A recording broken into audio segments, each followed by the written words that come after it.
Okay, so our second speaker for this afternoon is Dr. Karine Talbot, who graduated from the University of Montreal in 2008 in veterinary medicine. She joined Hylife as the on-staff veterinarian in 2008 and is now the director of animal health. Her work is primarily focused on health, production, welfare, and biosecurity of all the different divisions of the company, which include genetic sale, commercial production, slaughter plant, truck wash, research and development, and so on. She oversees the veterinary needs of the Hylife herds in Manitoba, Saskatchewan, and North Dakota. She is also on the board of director of the Canadian Association of Swine Veterinarians. So please join me in welcoming Karine.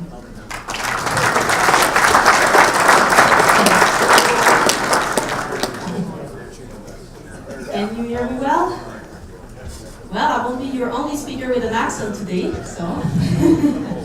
I come from Quebec, but I've been in Quebec for 10 years, so again, you'll have a French accent here today. So I've been asked to discuss today about health management, how to take care of those sows that are now in group pens. Disclaimer, I don't have much experience with loose housing. It's very new for me as well. I would say 2 years experience maybe for Hylife to transition to that. So I'm still learning, but I think I'll have some key points to discuss for all of you. So the history of loose housing in Hylife has started a few years ago. We've looked at it, we knew it was coming. We've done trials through the years, different systems, but we really started our conversion of the barns in 2016. It's on an as-needed basis at this point, so whenever barns need to be renovated, then we go to loose housing. Obviously, Hylife has many barns, so there's quite a few every year being done. The first conversion actually happened in 2008. That was pre-code. We just knew it was coming. The barn really needed some renovation. It was one of our oldest barns. So we went with a simple design. You've heard a lot about different designs today. So this one was a very simple one, floor feeding system. Here's a picture. We wanted something that was cheap, easy to do. We just pretty much just ripped the crates apart and then put those shoulder stalls here with some pinning and drop. That feed system was there before, no change there. And that was our first one. It's okay, it works, but that was not the way we wanted to do further. So since 2016, we're following the code, so slowly transitioning to loose housing. We're doing major renovation. We've selected ESF system, so they require us to move sows out of the barns. We pretty much close a portion of the gestation barn to renovate. We pour concrete, new feed lines, new pens, new inlets. So those are pretty big renovation. So this is what it looks like once it's done. So you've seen enough pictures today. Managing the sow health in a pen compared to stalls. Well, many similarities. You have the same health challenge. If you had PRRS, you still have PRRS. That doesn't take care of that. If you had lameness, you'll have lameness. Maybe different levels, but those are the same. You still have to find the sick animals. So if you work in a stall barn right now, you walk your rows and you say, well, this sow hasn't get up this morning. You can see it, she has feet on her neck. So it's just different, but in the loose housing, you still have to find that sick sow. And then you need to care for them. So that's the same. You're doing it, whether you're loose housing or stalls, you have to treat her, give her feed or water, remove her from the competition she's having. So no change there. It's the approach to it that is different in loose housing. So the sow that don't eat, like I say, if you're in a stall system, you walk by your rows in the morning, sows get up when you feed them, oh, this one is not getting up, so you flag her. That doesn't work in a loose housing, because you're not there 24 hours a day if you have an ESF system, unless you you feed floor. That's okay, but if you have an ESF system, you need to flag them differently.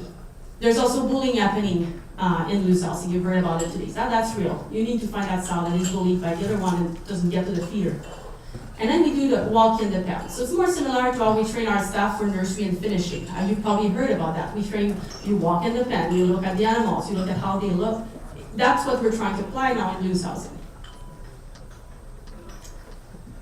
When you design your pen, so if you are in the process of converting or you're thinking about it, when you design your pen, keep that in mind.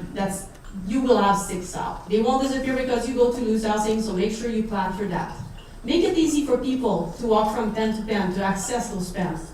And also make it easy for people to segregate those sick sow.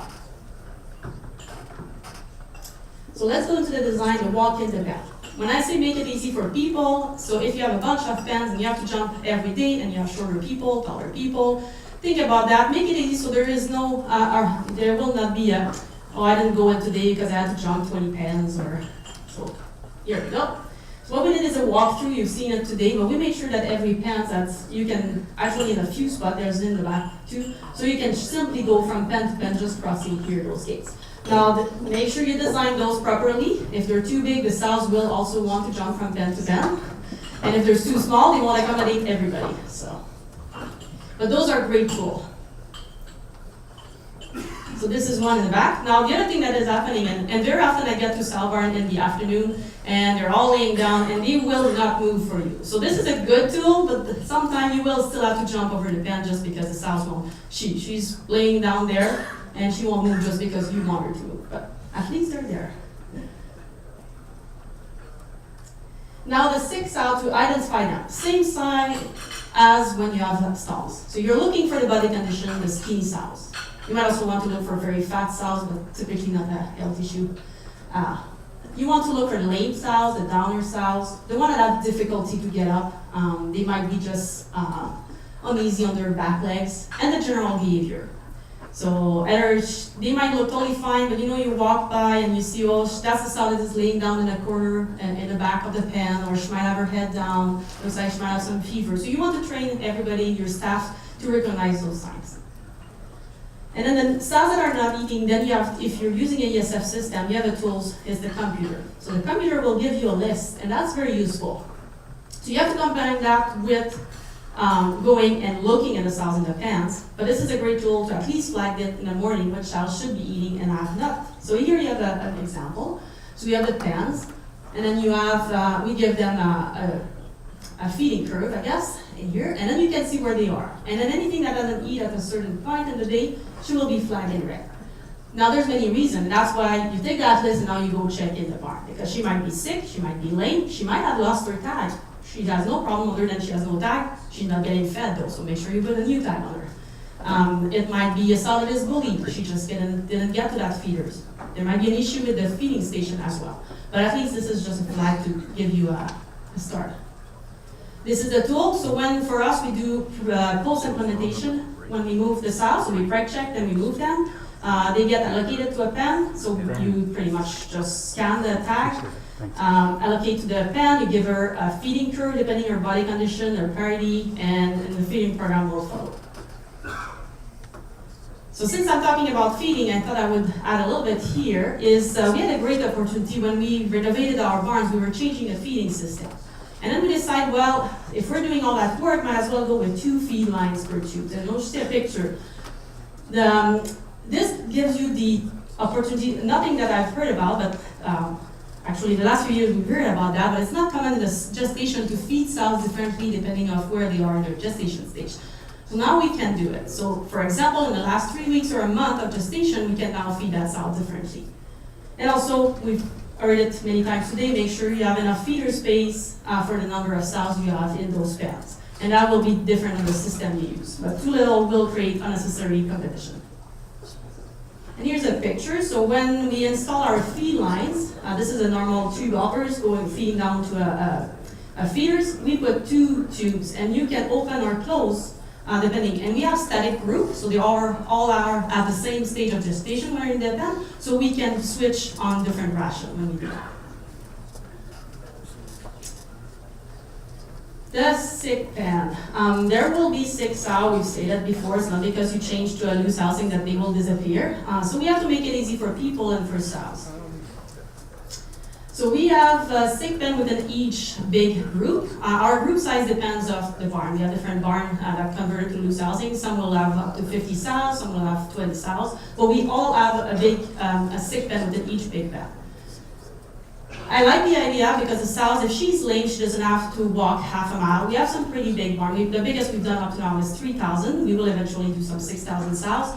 but they can have to walk a long length before they get to a crate. So that's not good when you have a lame sow that you need to treat. So I like the idea of having it right there. The staff see her, just have to move it. It's also, it doesn't give the excuse to the staff that I don't have time right now, I have so many things to do, and I have to take 15 minutes to get that sow out and move her to a crate. Well, you just close the gate within the pen, and she's right there and can be treated. We also use those pens for other things than treating sick sow. We use them for training. When there's one that don't want to eat, just scare a little bit of the feeder so we can push her in. We use it for retagging sows, reconditioning a skinny animal so you can just lock her there and feed her more. Here's how it looks.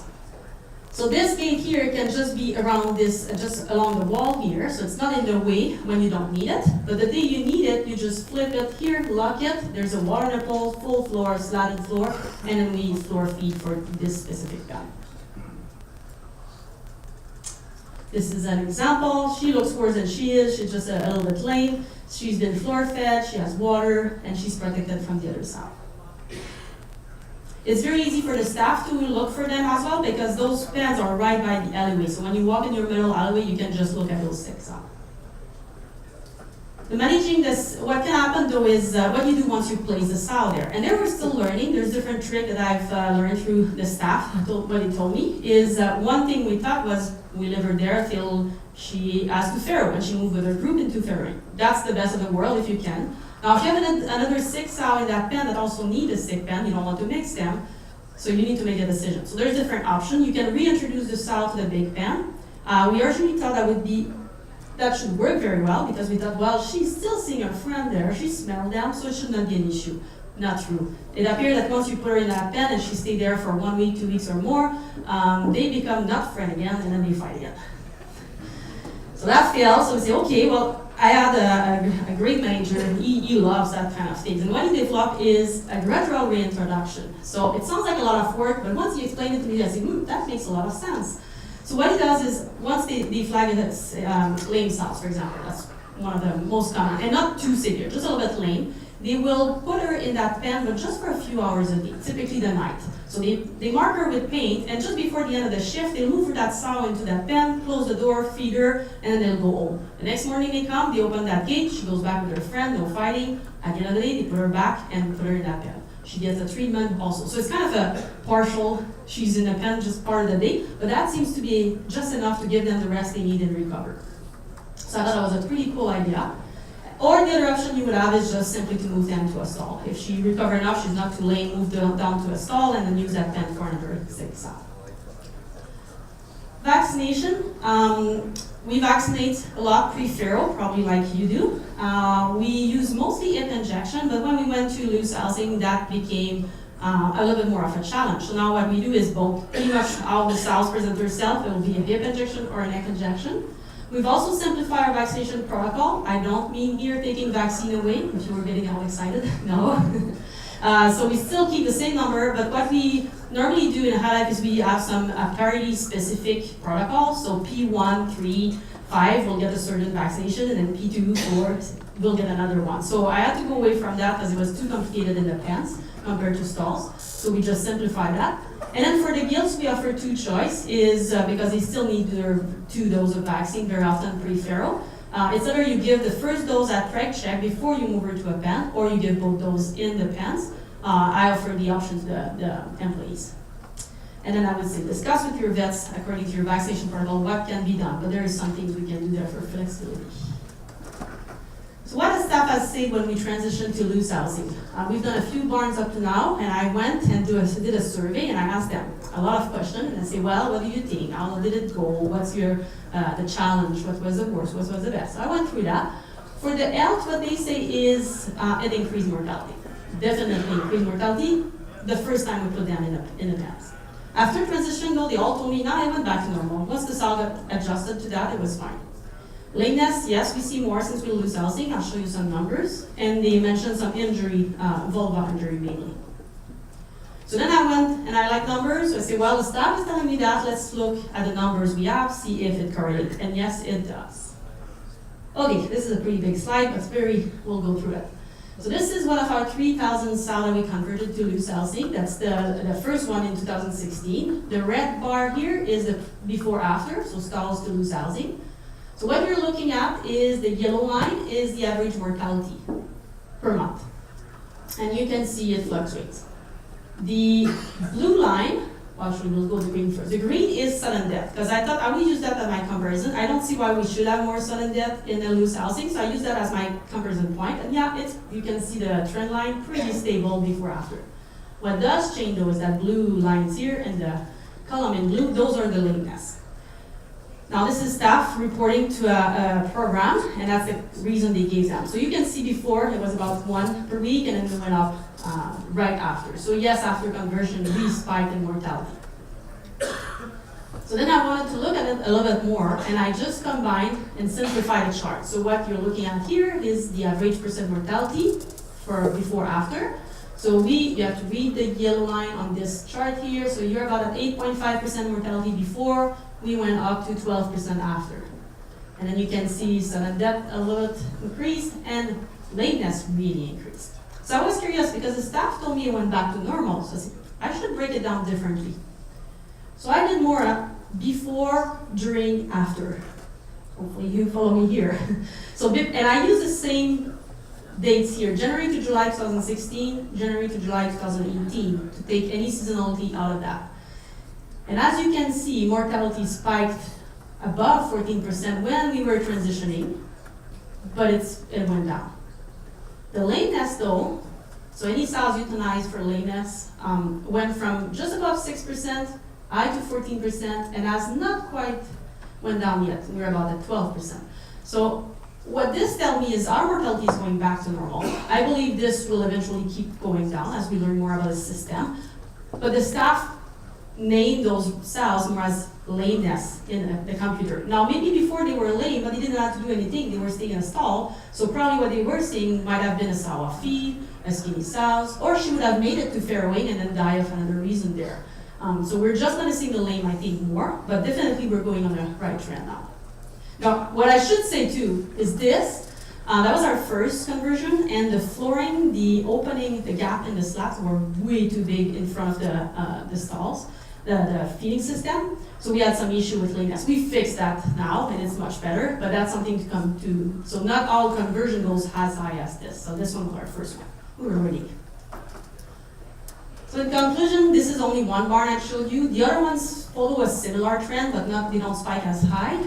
We do see more lame. It's worse during conversion, but it trends to go down after a while. So after actually the sows have spent 1/3 in the loose housing. So is group housing worse for sows? No, I think it's just different. We all have to learn about it. So the sow have to learn. She went from a stall all her life, and if you take a P4, P5, P6, and now you're putting her in a pen and you say, go fight for yourself. Well, she has to adapt to that. Gills do way better. The staff have to learn. It's very new, very challenging to at first to learn about a computer and how to recognize 6 sows. Everything is different. The vet have to learn. So for me too, it's new for your vet. It will be new, or they might have more experience, but it's new for everybody. And for the industry as well. We're all learning as a group on that new technology and the new, I would not say new, but loose housing has been around for a long time, but we have new technology to help us now. So the future in the groups, well, I think we need to learn more about the cause of mortality, not just for groups, but for stalls as well. And we need to prevent injuries, because a lot of those mortality happen because of, like I say, the gaps of the slats were too big, the floor was slippery, the feeding system was not designed perfectly. We heard that today, and I've heard that a lot. So we need to prevent those injuries.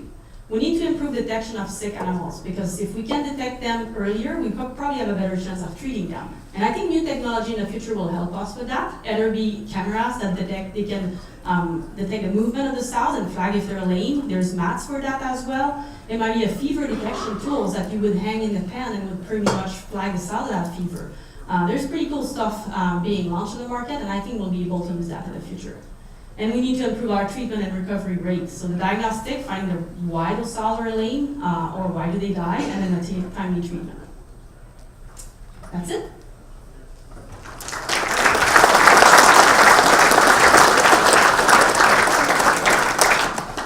Excellent talk. We have some time for some questions for our speaker. Great presentation, Karine. Can you speak at all to any experience with different genetics and differences in lameness, aggression that you've seen in your experience? No, I can't. If you know Hylife, we're 100% on the same genetics, so my experience has been only with one genetics. Yeah, but I would believe that there is some probably, even within the same genetic line, there is different behavior in sows. So I think our selection program in the future will be more under aggressiveness and a good feed, good legs. It's always been, but I think now it's more important than ever. So. Another question for our speaker? We have time for a few. Oh, great.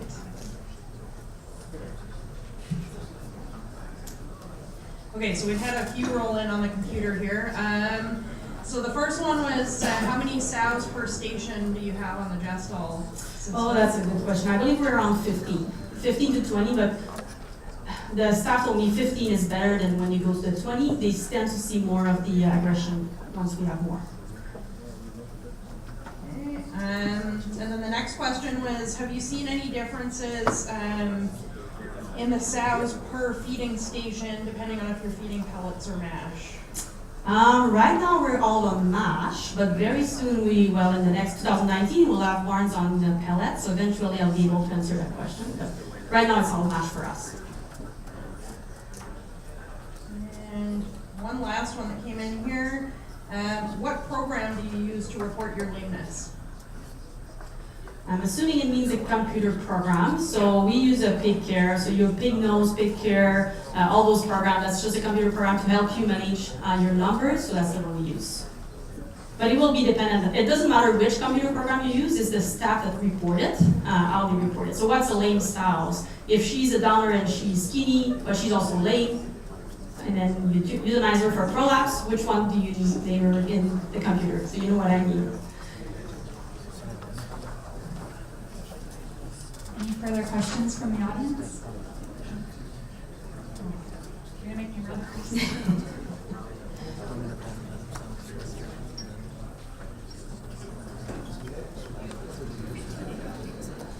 What type of enrichment are you using now when you're at the barn at that time you're hanging plywood off the... Yeah, we went away from plywood. What type are you using now?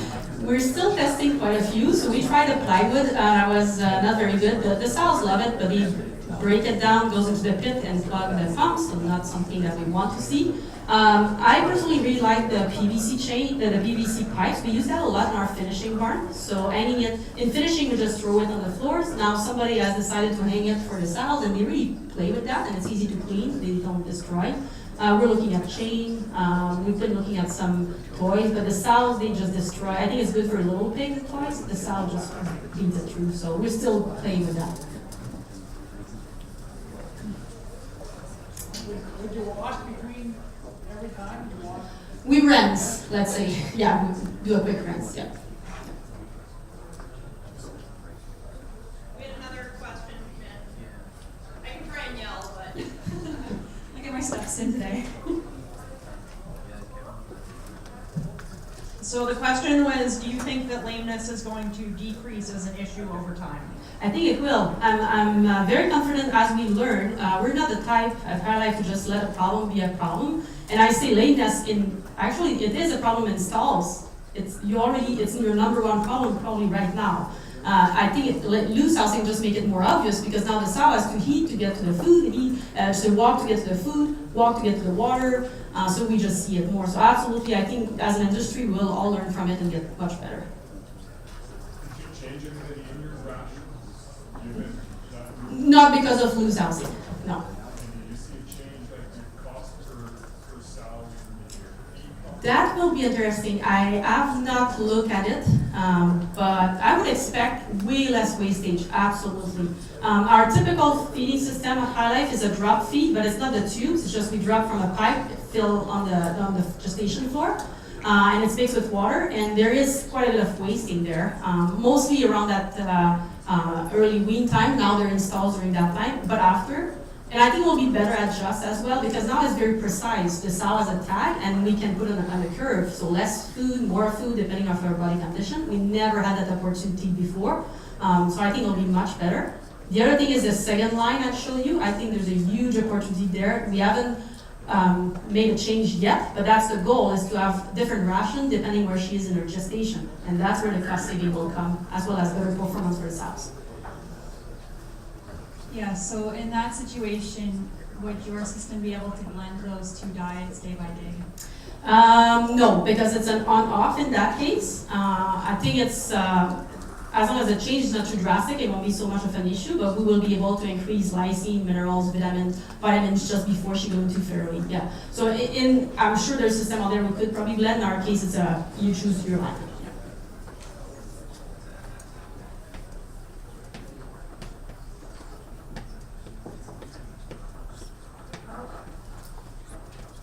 Okay, any last questions?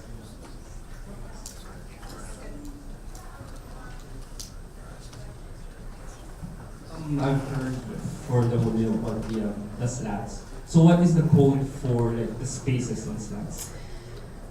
I do not think there's anything in the code, but it is very important when you convert. So you probably want to look at the size. And now I cannot, maybe somebody here can help me, but I think 3/4 inch was the best. No more than that, and maybe somebody can correct me. Yeah, I see. So what happened in that one farm, so it was our slats behind normal stalls. So you know how they're small and they get bigger. So where they got bigger, that was right where the sows had to go into that feeding system. And either she would get scared if it was a young gilt, or she would get caught there. So we have now filled those. But 3/4 inch would be the maximum, I would say. Now there's also, we haven't played with that because we're doing conversion. We're not in that case, I'm building new. But you might want, and somebody commented today, one of the presenters commented about the size of the concrete between that also is probably very important. You want the sows to be able to put their foot down, but if you have too much full floor between then it will be dirty and slippery. So it's a fine line. You didn't have any production records from before? Yes, we do. Now this sow barn was very unlucky. So when we finished converting, we just, so we had to move 700 sows out of there. And they never come back for us for about 3 reasons. For us, you get out, that's it. We're not seeing you again. We refilled with new gilts. As they were ramping up production and we were going full speed, we broke with PD. That's a good way to wreck your records. Clean up PD, and I say, yeah, we'll get some numbers. Did almost a year and broke with PD again. So we will eventually get really good numbers. They're rocking right now, but it will be very hard in that particular case to do a before-after, just because of the history of disease. So, but it's we have a few other sow barn we've done, and really we don't see much. But I've heard about 1% farrowing today, so I'm going to go back to my record and look at that. But nothing that people raise and say, oh, we see more conceptual issue or mummies. So I've had another question roll in. Has your system realized a difference in pre-weaning mortality and stillbirths between pen gestation versus the crated system? Like I say, we'll have to go back. In others, we have our research barn that has been converted, and I think that's where we'll see most of the numbers coming out. But we will also, as of now, nothing has been flagged. Nobody has mentioned any difference, actually. It's not worse, it's not better. When we compare those for any production, they're right in the middle and top part of our system production. We have over 28 farms, so. Perfect, thank you. Our speakers will, one more? Can you yell? Yeah.